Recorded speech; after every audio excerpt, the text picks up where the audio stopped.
Snow fell thick and heavy that night, swallowing the little suburban street in white silence. Inside a modest two-bedroom house, a man was tucking his little daughter into bed. The fire crackled. The clock ticked quietly and everything seemed ordinary, until a sudden, desperate knock shattered the calm. He froze, his heart skipping. Who could be out there in a storm like this? He opened the door, and standing there was a woman, drenched, trembling, and shivering so hard she could barely speak.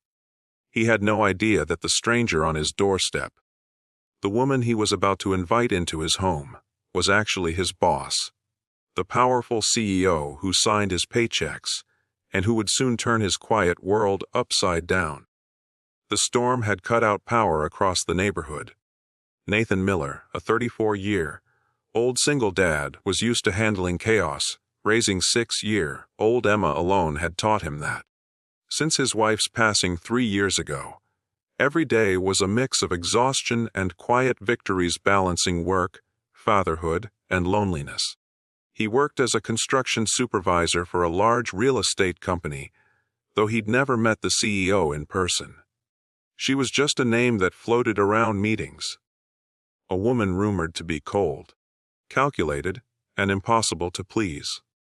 That night, when he opened the door, the wind nearly tore it from his hands. The woman outside looked fragile, her hair soaked, eyes wide with desperation. "Please, my car slid off the road," she said through chattering teeth. "My phone's dead. I just need shelter for a while." Nathan nodded, ushering her in quickly. She was freezing, her fingers almost blue. He wrapped a blanket around her shoulders, guided her near the fire, and handed her a cup of cocoa Emma insisted on offering. "I'm Nathan," he said gently. "This is my daughter Emma." The woman smiled faintly, her eyes softening at the sight of the child. "I'm Claire," she said simply. She didn't mention her last name. She didn't want to. Tonight, she wasn't the CEO everyone feared. She was just a woman stuck in a storm, grateful for kindness. As the hours passed, they talked quietly. Claire learned about Nathan's late wife, his struggles juggling work and parenthood, and his dream of one day owning his own construction firm. Nathan noticed how different she was from what he'd heard about the boss lady who ruled the company from her glass tower. She was gentle, attentive, almost lonely. When Emma fell asleep by the fire, Claire whispered, "You're a good father, Nathan." "She's lucky." He looked at her, his eyes reflecting both pain and gratitude. "I just try my best. Some days, I don't even know if that's enough." For a moment, the world outside disappeared. Two souls, both carrying hidden bruises, found comfort in silence. Nathan didn't notice how Claire's gaze lingered a little longer, as if seeing him not just as a kind stranger, but as something she hadn't felt in years safe. The next morning, sunlight broke through the clouds. The snow had eased, leaving behind a peaceful white world. Nathan helped Claire dig her car out of the snow, unaware that the SUV parked nearby was worth more than his annual salary. Before she left, she hesitated at the door. "Thank you," she said softly. "For everything." He smiled, brushing off her gratitude. Anyone would have done the same. But she knew that wasn't true. Not everyone would have opened their door or offered warmth without judgment. When she drove off, he felt something strange, like he'd met someone who'd change his life. He just didn't know how soon that would come true.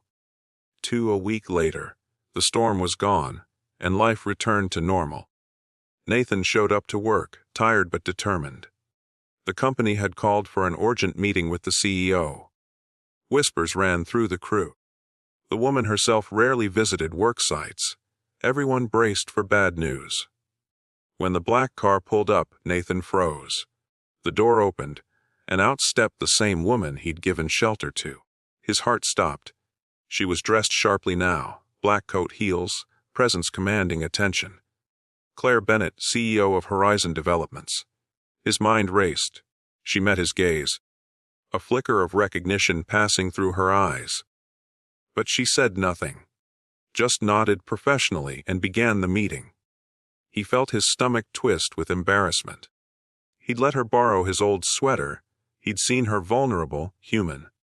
And now she was standing before his team, powerful and distant. Throughout the day, Claire barely spoke to him, though her eyes lingered when no one was watching.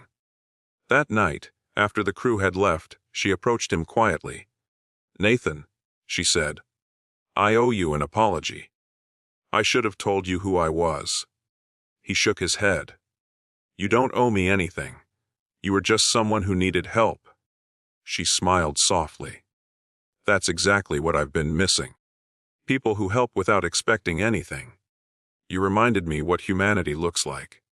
Her voice broke slightly. "I built walls around myself, thinking it would protect me, but all it did was isolate me." He looked at her, seeing the woman beneath the title. "Maybe it's time you start tearing some of them down." The word stayed with her. Over the next few weeks, Claire began showing up at the site more often. Sometimes she'd bring coffee for the team, other times she'd talk with Nathan about his designs and ideas. Slowly, they began to bridge the gap between boss and employee, CEO and single dad. Two lonely people trying to rebuild. Emma adored her, often drawing pictures of Miss Claire with their little family. And one evening, as they stood watching the sunset from the half-built structure, Claire turned to Nathan and said, "You know, I used to think strength was about control, but maybe it's about trust." He smiled. "Trust takes courage too." In that moment, Claire realized she wasn't just finding trust, she was finding home. Months later, when the project finally finished, Claire announced that Nathan would lead his own team, a promotion he never expected. But when he thanked her, she only said, "You earned it. Not because you helped me, but because you reminded me what real leadership means." As the snow began to fall again that winter, Nathan lit the fireplace and looked out the window. A familiar car pulled into his driveway. Claire stepped out, her smile warm and unguarded this time. Emma ran to open the door, her laughter echoing through the house. Nathan watched, his heart full. The same door that opened to a stranger one stormy night had now opened to something far more. Family, faith, and a new beginning. And sometimes, life's greatest surprises arrive not with a warning, but with a knock on your door during a storm.